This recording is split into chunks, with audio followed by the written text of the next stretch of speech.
की तरफ चलते हैं। राजस्थान, मध्य प्रदेश और छत्तीसगढ़ के नंबर हमें देखने हैं।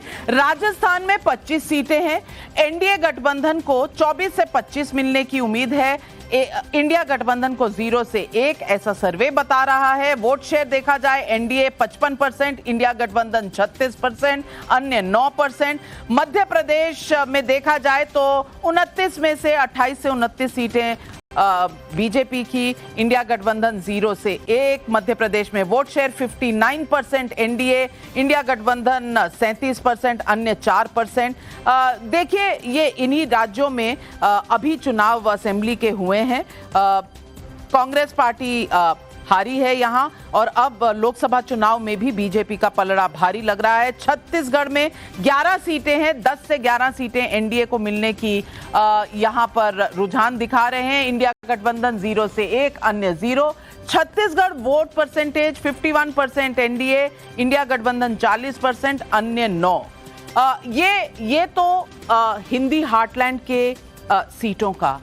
अब इससे इस वक्त तक जितनी सीटें हमने देखी हैं, लगता है मुझे 352 सीटें हम देख चुके हैं, और इन 352 में से किसको कितनी जा रही हैं ये आपको एक बार आंकड़ा बता दूं। इनमें से 217 सीटें एनडीए को, इंडिया गठबंधन को 81, अदर्स को 54। तो अगर दोनों जोड़ भी दें तो भी एनडीए के मुकाबले में अभी दूरी है।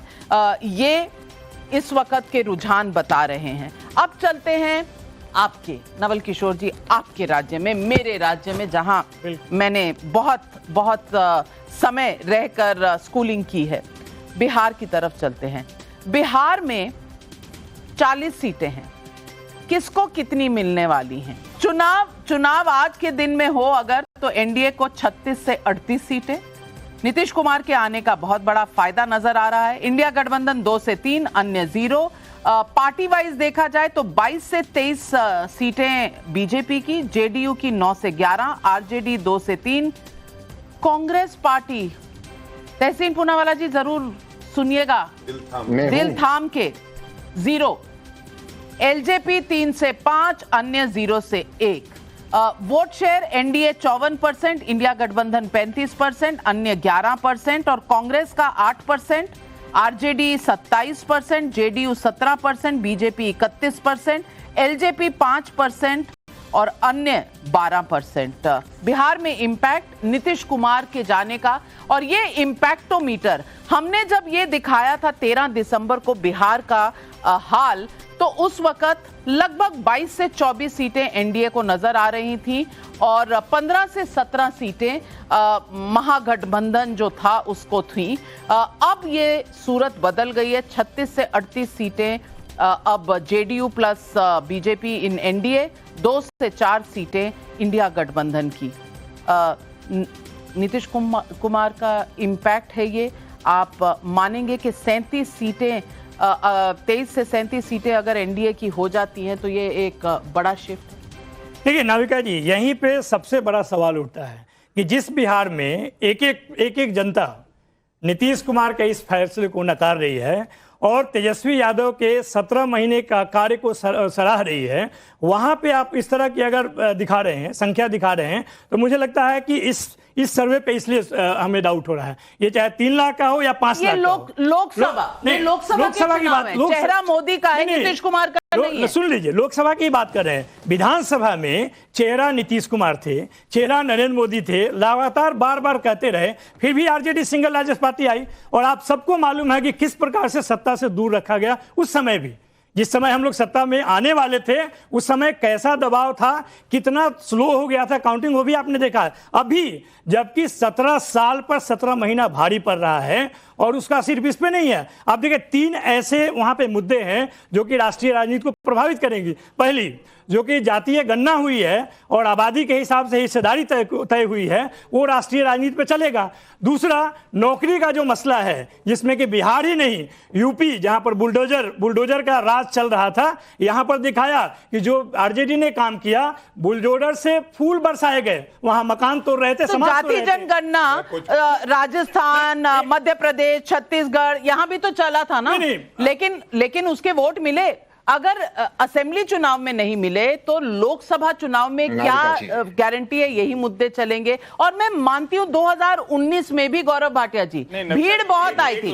जाति गणना से मिला क्या, और जाति गणना जो हुई थी वो तो कोई पार्टी ऐसी नहीं, कुछ नहीं दिखेगा, इसीलिए कह रहा हूं ना, कैसे दिखेगा भारतीय जनता पार्टी को जो लगातार झूठ बोलते रहती है। सवाल यही है ना कि आप किसी चीज से कोई मॉडल तो तैयार हो। जो कांग्रेस कर रही है पूरे देश में 10 लाख बोला था ना, तो कर्नाटक में हो पाया ना, 25 लाख लोगों को फायदा हुआ है, नहीं हो पाया। और इसीलिए जब हम कहते हैं जाति गणना से आपको हासिल क्या हुआ, ठीक है आपने जाति गणना कर ली, उससे आपने क्या हासिल कर दिया। आज ही जो सूची आई विधान परिषद की, उसमें जाति गणना के हिसाब से क्या प्रतिनिधित्व देख लीजिए आप। मुस्लिम यादव के अलावा प्रतिनिधित्व बता दीजिए। अति पिछड़ा भी है, आपका अति पिछड़ा भी है, उसमें आपका ब्राह्मण भी है, आपको दिखता नहीं है, कहिए तो पूरा बाहर निकल, जितने संख्या है उसमें। गौरव भाटिया जी, गौरव भाटिया, देखिए, सबसे पहले तो इन्होंने कहा भारी पड़ रहे हैं हम लोग एनडीए पे, तो इस वक्त तो लालू प्रसाद यादव का जो बयान है ना, वो आरजेडी पे भारी पड़ रहा है। अब देखिए, ऐसा है, जब पहली बात कही कि प्रधानमंत्री जी की संतान कितनी है, तो वो ये भूल गए कि प्रधानमंत्री जी इस देश को अपना परिवार मानते हैं। और आरजेडी जो बात कर रही है, आज पिछड़ा वर्ग बिहार का क्या पूछ रहा है मालूम है? लालू प्रसाद यादव के ऊपर भ्रष्टाचार के आरोप लगे, उन्हें मौका मिला किसी पिछड़े समाज के व्यक्ति को मुख्यमंत्री बना दे, लेकिन नहीं, उन्हें राबड़ी देवी मिली।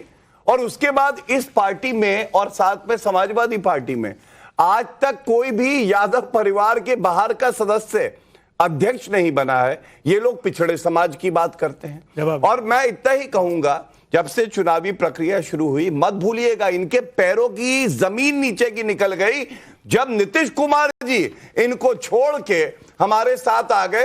कौन था सूत्रधार इंडिया अलायंस का? नीतीश कुमार जी थे सूत्रधार। आप उनके लिए कह रहे थे साथ में कन्वीनर बनेंगे, लेकिन वो हमारे साथ आ गए। तो कम से कम ऐसे नफरत के चश्मे से इस चुनाव को और मोदी जी को देखना बंद करिए। लेकिन झारखंड की सीटों का रुझान देखना जरूरी है। हम लोग को नहीं मिल सकता। भाई साहब, आप तो हर चीज में मुझे सौतेला ही बना देते हैं। अधिकार है, सवाल पूछोगे जवाब नहीं चाहिए। भैया यादव बताते हो, मोहन यादव को ले जाके क्या कर पाए?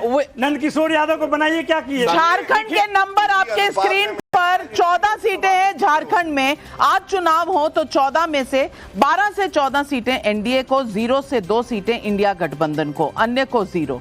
आज चुनाव हो तो किसको कितना वोट? 56% एनडीए को, इंडिया गठबंधन 34%, अन्य 10%।